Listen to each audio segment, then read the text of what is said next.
The setting sun cast long shadows on the quiet streets of Oak Brook, a serene suburb on the outskirts of Chicago. As the last hints of daylight faded, a fluffy figure emerged from the alley behind the charming bungalows on Maple Street.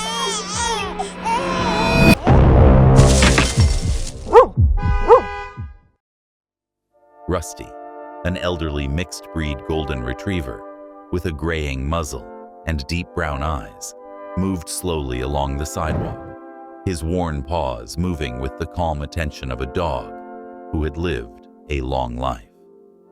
Once a beloved pet of the family, Rusty now found himself alone in the world after his elderly owner passed away. He wandered the streets of Oak Brook, a gentle vagabond winning the hearts of many residents.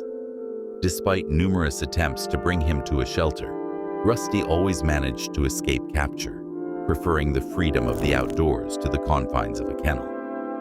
As Rusty made his usual evening round, he stopped at the corner of Elman and 4th, where Mrs. Abney, a kind-hearted widow, always left a bowl of fresh water and a few kibble on her porch. The old dog happily savored the refreshing water, his tail wagging gratefully in appreciation for such simple kindness. "There you are, you old scamp," called Mrs. Abney from her window. "Be careful tonight, got it?" Rusty looked up, his intelligent eyes seeming to grasp every word. He responded with a soft whine before continuing on his way, his nose twitching as he caught the scent of dinner drifting from nearby homes. As he approached the Stoke Brook Community Park, a faint sound caught Rusty's attention. His ears perked up, rotating to locate the source of the noise. It was something unlike anything he had ever heard before, a sharp and sad cry that tugged at his canine instincts. Curious yet concerned, Rusty deviated from his usual path, following the sound into the park. The cry grew louder as he approached a row of trash bins near the playground. His nose worked in overdrive as he circled the metal containers, trying to pinpoint the origin of that troubling sound. Finally, he stopped in front of the last bin, standing on his hind legs to peek inside. What Rusty saw made his heart race. Nestled among fast food waste and crumpled newspapers was a small package that was moving. A newborn, no more than a few days old, wrapped in a thin blanket, its face contorted in a grimace of discomfort as it cried softly. For a moment, Rusty remained still, overwhelmed by the weight of his discovery. Then, driven by an instinct as old as time, he knew he had to act. With the gentleness of a mother cat carrying her kittens, Rusty carefully grasped the edge of the blanket with his mouth and lifted the baby from the trash. The newborn's cries quieted slightly as it felt the warmth of Rusty's fur while he held it securely, yet gently. Hi there. If you're enjoying this story, make sure to subscribe to our channel. It's completely free and takes just a second, but it means the world to us. Your support is the reason we can keep bringing you incredible stories every day. Rusty knew he had to find help quickly. The baby was cold, and its cries were growing weaker by the minute. With a sense of urgency he hadn't felt in years, Rusty began to trot out of the park, his mind racing as he thought of where to take this little human who would understand and help. When he reached the street, a flash of memory ignited in his aged brain. The kind face of Margaret, a retired nurse who lived in the blue house on Sycamore Street. Rusty often saw Margaret caring for injured birds and stray cats in her yard. If anyone would know what to do, it would surely be her. With renewed determination, Rusty quickened his pace, mindful not to jostle his fragile load. The streets were mostly empty as night fell, but a few passers-by were astonished at the sight of the old dog carrying what seemed to be a baby. A teenager on a bicycle nearly crashed into a lamppost, doing a double take as Rusty hurried by. As he approached Sycamore Street, Rusty noticed the warm glow of Margaret's porch light in the distance. His legs grew weary from the unusual effort, but he pressed on. The baby's life depended on him. With each step, Rusty's determination grew. Although elderly and homeless in that moment, he was the guardian and protector of the little one. As he neared Margaret's house, he spotted her silhouette through the living room window, settling in for a quiet evening with a book. Rusty climbed the last 3 steps to her porch, his legs shaking with fatigue. He gently laid the baby on the doormat, ensuring the blanket was snug. Summoning the last of his strength, he barked a series of sharp, urgent barks, sounds he hadn't made in years. Through the window, Rusty saw Margaret jump and look up from her book. He barked again, hoping she would hurry to the door. The baby stirred, letting out a faint cry, just as Margaret's footsteps approached. Rusty took a step back, his heart racing. He had done all he could. Now it was up to Margaret to save this precious life. The porch light came on, and the door began to open. As the door slowly opened, Margaret's eyes widened in shock. At first, she only saw Rusty, the stray dog she had admired from afar. But then her gaze fell upon the bundle at her feet, and she exclaimed, "Oh my God." Margaret knelt down, her trembling hands reaching for the blanket, her nursing instincts kicking in immediately. As she uncovered the newborn, a tiny face, blue from the cold, appeared. "Poor thing," she murmured, scooping the baby into her arms and holding it tight. Rusty whined softly, his tail wagging with relief. Margaret looked at the old dog, a mix of admiration and gratitude in her gaze.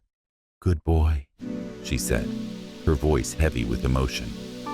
"You saved this baby's life." With the newborn brought inside, Rusty followed, reluctant to leave his charge in the warm light of Margaret's home. Margaret's experienced eye quickly assessed the situation. The baby was dangerously cold, its breathing shallow. "Hang on, little one," Margaret ordered, her mind racing back to her days as a nurse. Though it had been years since she last cared for a newborn, her knowledge came back to her as muscle memory while she worked to warm the baby. For over 30 years, Margaret had been a beacon of hope in the neonatal intensive care unit at Chicago Memorial Hospital, cradling countless premature babies, comforting anxious parents, and celebrating miraculous recoveries. Retirement had left her feeling adrift, her wealth of knowledge and compassion seemingly wasted. As she wrapped the baby in warm towels and gently stroked its tiny limbs, Margaret felt a renewed sense of purpose wash over her. A hand reached for the phone, dialing 911. "Emergency services, what's your situation?" came the calm voice on the other end. "This is Margaret Thorne at 1542 Sycamore Street," she replied, her tone steady despite the adrenaline coursing through her veins. "I have a newborn, probably only a few days old, suffering from hypothermia. I need an ambulance right away." As she relayed the details to the operator, Margaret continued to work on the baby. Slowly, color began to return and its cries grew louder. Rusty sat nearby, never taking his eyes off the newborn, occasionally whimpering softly as if to encourage it. Moments later, sirens wailed in the distance. 2 paramedics, a young woman named Aisha and her seasoned partner named Frank, burst through the door. "Over here," Margaret called, still cradling the baby. As the paramedics approached, they exchanged looks between Margaret, the newborn, and Rusty, trying to understand the scene. "Ma'am, can you tell us what happened?" Aisha asked, kneeling beside Margaret and reaching for her medical bag. Margaret quickly recapped Rusty's remarkable rescue, watching as the paramedics' expressions shifted from professional detachment to astonishment. "I've been doing this for 20 years, Frank said, shaking his head in disbelief. "But I've never seen anything like it. That dog is a hero." As Aisha prepared to transport the newborn, Margaret felt a sudden reluctance to let it go. "I've been a neonatal intensive care nurse for 3 decades, she explained. "Is it possible for me to go with you to the hospital?" The paramedics exchanged glances before nodding. "Your experience could be invaluable," Frank replied. As they made their way to the ambulance, Rusty tried to follow them. "Oh, we can't leave him," Margaret insisted. "He saved this baby. He deserves to see this through." Though it was against protocol, the paramedics, moved by the extraordinary circumstances, allowed Rusty to enter the ambulance. As they sped toward Chicago Memorial Hospital, Margaret held the baby close, with Rusty's head resting on her lap. Upon arrival, they were greeted by Dr. Liam Reeves, the attending pediatrician. His eyebrows rose in astonishment when he saw the unusual group emerging from the ambulance. 2 paramedics, an elderly woman, a dog, and a tiny patient. "Margaret," he exclaimed, recognizing his former colleague. "This baby needs immediate care. Wait until you hear how he got here." As they rushed into the emergency room, Margaret quickly filled Dr. Reeves in on the incredible rescue. The doctor's expression paled as he examined the newborn. "My God," he murmured, "if that dog hadn't found this baby when he did." He paused, no need to finish the grim thought. As the medical team worked to stabilize the newborn, Margaret instinctively fell back into her nursing role, providing insights and assistance that proved invaluable. Dr. Reeves, initially skeptical about having a retired nurse and a stray dog in his emergency room, soon realized he was grateful for Margaret's expertise and for Rusty's calming presence. Hours passed in a whirlwind of activity. By dawn, Dr. Reeves approached Margaret, who was seated in a chair with Rusty at her feet. "Margaret," he said, his voice heavy with concern, "we've stabilized the baby, but there's something else we've discovered. A rare congenital condition that requires specialist care." Margaret's heart sank. After all this baby had endured, now this? She looked at Rusty, whose deep eyes gazed back at her. In that moment, she made a decision. "I'm staying," she declared. "This little one will need all the help it can get. I may be retired, but I still have something to offer." Dr. Reeves nodded, a subtle smile forming on his lips. "I was hoping you'd say that. We could use your expertise, especially in a case like this." As the sun rose over Chicago, bathing the hospital windows in warm light, Margaret felt a renewed sense of purpose envelop her. She looked at Rusty, who remained faithfully by her side, then at the little baby fighting for life in the intensive care unit. This wasn't over at all, she realized. The real challenge was just beginning. But with Rusty's incredible act of heroism and her renewed passion for nursing, Margaret knew they were ready to face whatever came their way. Little did they know that the greatest surprises were yet to come. As the morning sun climbed higher in the Chicago sky, the pediatric ward of the hospital buzzed with activity. The news of the miraculous rescue of the abandoned baby by a stray dog spread quickly, capturing the hearts of staff and patients alike. At the center of it all were Margaret, Rusty, and the little survivor in the neonatal intensive care unit, now affectionately called Baby Hope. Detective May Chen of the Chicago Police Department was striding decisively down the corridor, her attentive eyes noticing every detail. Assigned to investigate the mystery of Baby Hope's abandonment, she approached the ICU and spotted Margaret dozing in a chair, with Rusty loyally at her feet.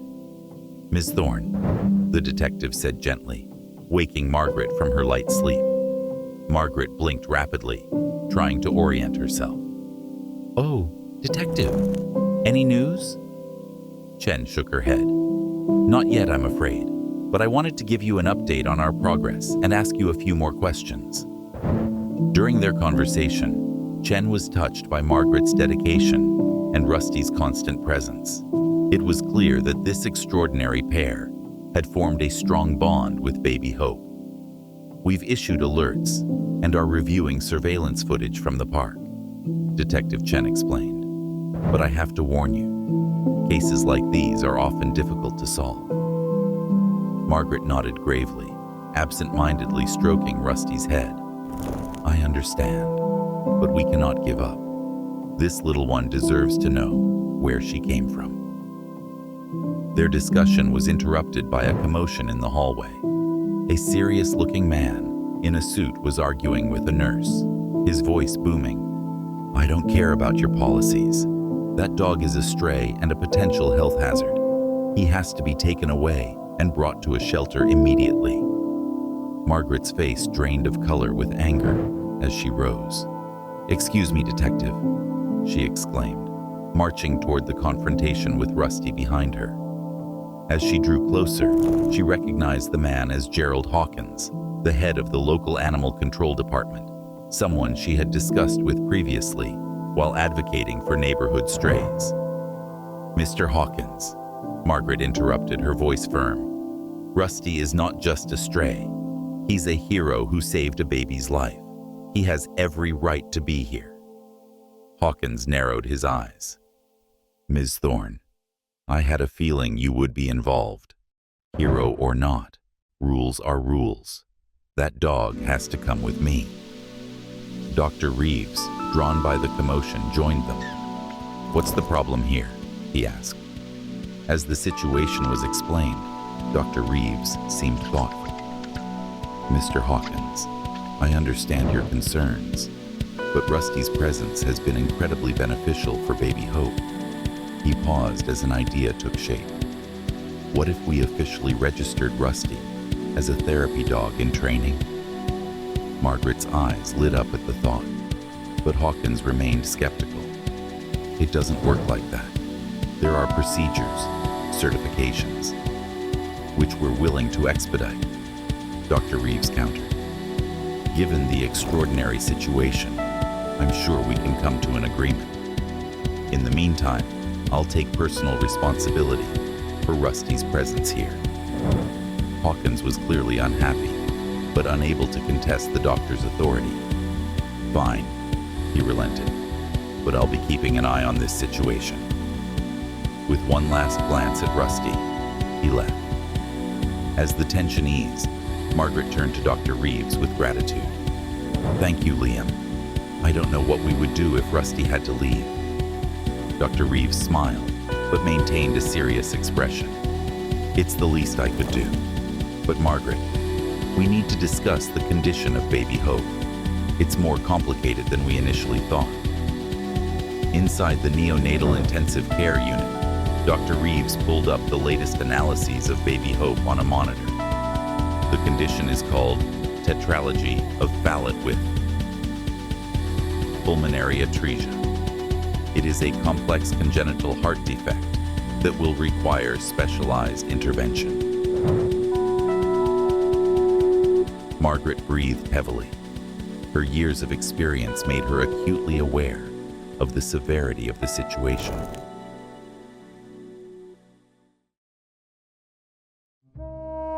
"Oh, Liam, what are the odds?" Dr. Reeves ran a hand through his hair, a gesture that betrayed his tension. "It's risky, especially in such a small newborn, but it's our only option." As they discussed the complexities of the procedure, Margaret noticed a shadow crossed Dr. Reeves's face. "Liam, what is it? You're holding something back." The doctor sighed heavily. "I've only performed this operation once before during my residency. The baby didn't survive.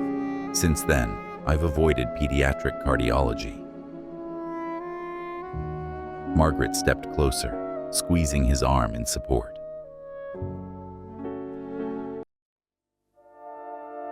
Liam, that was years ago. You're one of the best doctors I know. If anyone can do this, it's you. Their conversation was interrupted by a nurse rushing in. Dr. Reeves, Miss Thorne. There's a couple in the waiting room claiming to be the parents of baby Hope. Exchanging surprised glances, Margaret and Dr. Reeves hurried to the waiting room, with Rusty trotting right behind them. There, they found Detective Chen already engaged in conversation with a young couple who appeared nervous, yet euphoric. Mr. and Mrs. Ellison, Detective Chen said, as Margaret and Dr. Reeves joined him. This is Miss Thorne and Dr. Reeves, who have been caring for the baby. The woman, tears filling her eyes, stepped forward. Is she okay? Our little girl? Margaret felt a mix of emotions. While relieved that the couple might be baby Hope's parents, an unsettling feeling washed over her. Something about their body language seemed off. As Detective Chen began questioning the couple about the child and the circumstances of her abandonment, Margaret watched closely, noticing that their responses sounded rehearsed and lacked the raw emotion expected from genuine parents. Rusty, observing silently, suddenly emitted a low growl, keeping his eyes fixed on the couple. The man flinched, stepping back. Keep that mud away from us, he exclaimed. Detective Chen narrowed his eyes at the reaction. Is there a problem, Mr. Ellison? As the detective continued to ask questions, inconsistencies in the couple's story began to pile up. Finally, under the pressure of Chen's interrogation, Margaret's skeptical gaze, and Rusty's unwavering stare, the couple's facade crumbled. Okay, the woman yelled. We're not her parents. We heard about the reward for information and thought if we claimed to be. Detective Chen interrupted her, his voice cold. You are both under arrest for attempted fraud and interference with a police investigation. As the false parents were taken away, Margaret felt a mix of disappointment and relief. She looked down at Rusty, who had relaxed again and scratched behind his ears. Good boy, she murmured. You knew, didn't you? Dr. Reeves, who had been watching the scene in silent astonishment, shook his head in disbelief. I can't believe someone would try to exploit a situation like this. People can surprise you, for better or worse. Margaret replied softly. As they turned to go back to the NICU, Dr. Reeves's pager went off, and his face paled as he read the message. It's baby Hope, he said, his voice tense with anxiety. Her condition is worsening. We need to proceed with the surgery now. Margaret felt her heart race as they rushed back to the NICU. As the medical team prepared for the emergency surgery, she whispered a silent prayer. Hang in there, little one, she murmured. We've come too far to lose you now. With Rusty at her side, Margaret watched as baby Hope was wheeled into the operating room, Dr. Reeves leading the team. As the doors closed, she couldn't shake the feeling that the most significant challenges of this incredible journey were still ahead. Hours passed painfully as Margaret waited outside the operating room, her hand resting on Rusty's head for comfort.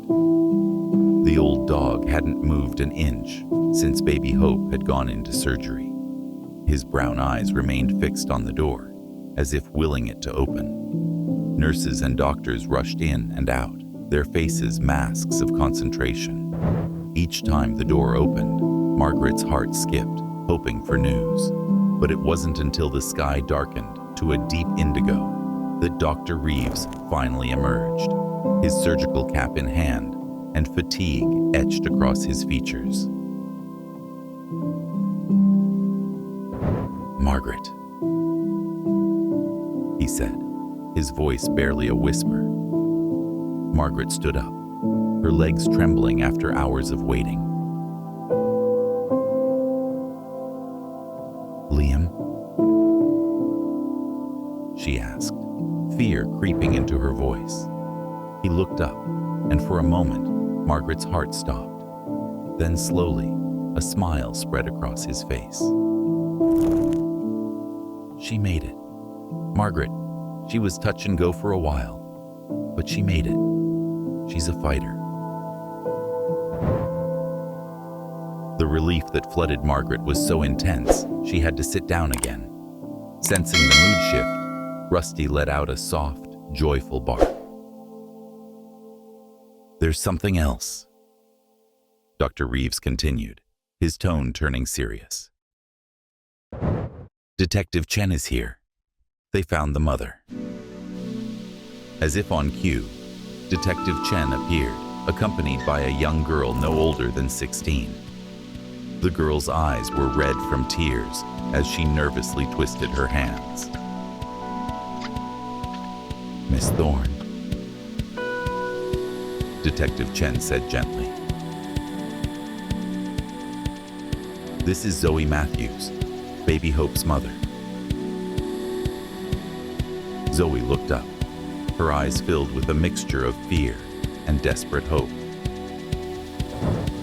"Is my baby okay? I'm so sorry. I didn't know what to do. I was so scared." Margaret's heart went out to the girl. Rising, she took Zoe's hands in hers. "Your baby is going to be just fine, dear. She is very strong, just like her mother." As Zoe burst into tears, Margaret led her to a chair and sat beside her. In the following hour, Zoe shared her story. She was an honor student with dreams of attending medical school, but a mistake at a party led to an unplanned pregnancy. Terrified of disappointing her strict parents and jeopardizing her college aspirations, Zoe hid the pregnancy, giving birth alone in her bedroom. "I had a panic attack," Zoe sobbed. "I wrapped her up and took her to the park, thinking someone would find her quickly. I didn't mean to put her in danger. As soon as I got home, I realized the terrible mistake I had made. I've been trying to find the courage to come forward since then." Detective Chen, who had been listening in silence, interjected. "Zoe came forward this afternoon. Given the circumstances and her cooperation, we're working with the district attorney to ensure she is treated fairly." Dr. Reeves, who had been quiet until that moment, cleared his throat. "Zoe, your daughter has a condition called tetralogy of Fallot with pulmonary atresia. It is a serious heart defect, but we've performed a corrective procedure. She will need ongoing care, but can she live a normal, healthy life?" Zoe whispered, her eyes widening in shock and guilt. "Oh God, if only I had known." "You will be able to see her soon," Dr. Reeves reassured her, his expression softening. "She's in recovery now. I think it would be nice for both of you to be together." As they prepared to visit the baby, Margaret felt a tug on her sleeve. It was Detective Chen. "There's another thing," the detective said, a hint of a smile on his lips. "We found security camera footage from the park that you might want to see." Chen pulled out a tablet, playing a video that showed Rusty finding the baby. What happened next took her breath away. The old dog attempted to alert several passers-by, but no one paid him any attention. Finally, Rusty gently picked up the bundle and began his journey to seek help. He knew exactly what he was doing, Chen said in amazement. It's like he understood that the baby needed more help than the next person who passed by. Tears streamed down Margaret's cheeks as she knelt, embracing Rusty. "You are a wonderful, brilliant dog," she whispered, her heart swelling with love and gratitude. "You are more than a hero. You are a guardian angel." In the days that followed, a frenzy of activity surrounded Baby Hope, now officially named Lily Hope Matthews. Zoe's parents, initially shocked and angry, rallied around her with love and support. Social services worked closely with the family to ensure that Zoe and Lily received the necessary assistance. Unable to separate from Lily's situation, Margaret returned from retirement to work part-time in the NICU, with Rusty by her side as the hospital's new therapy dog in training. Inspired by Lily's successful surgery and motivated by Margaret's unwavering dedication, Dr. Reeves decided to specialize in pediatric cardiology, determined to help more children like Lily. As for Rusty, his act of bravery captured the hearts of the entire town, leading to an outpouring of donations for his care. In the end, Margaret adopted him, giving the old dog the loving home he deserved. On a sunny afternoon, a month after that fateful night, Margaret sat on a bench in Oakbrook Community Park, with Rusty lying at her feet. In her arms, she cradled little Lily, now thriving and cooing happily. Zoe was beside them, her face radiant, as she affectionately tickled her daughter's tiny feet. "I never thought I would be back here," Zoe said softly, taking in the park around them. "But now it feels like the beginning of something wonderful, not the end." Margaret smiled, watching a butterfly briefly land on Rusty's nose, making him sneeze. "Life has a funny way of giving us second chances," she reflected. "Sometimes we just need someone to show us the way." Understanding her words, Rusty lifted his head, his deep brown eyes meeting Margaret's. In that moment, surrounded by the new life that they had all been blessed with, Margaret felt an overwhelming sense of gratitude and purpose. The park, where it all began, stood as a symbol of hope and new beginnings, a reminder that even in our darkest moments, a hand or a paw to help can make all the difference. As Lily leaned down to pet Rusty's fur, Margaret realized that their incredible journey was far from over. In many ways, it had only just begun. If you enjoyed this story, please like, subscribe, and check out our next one on screen now.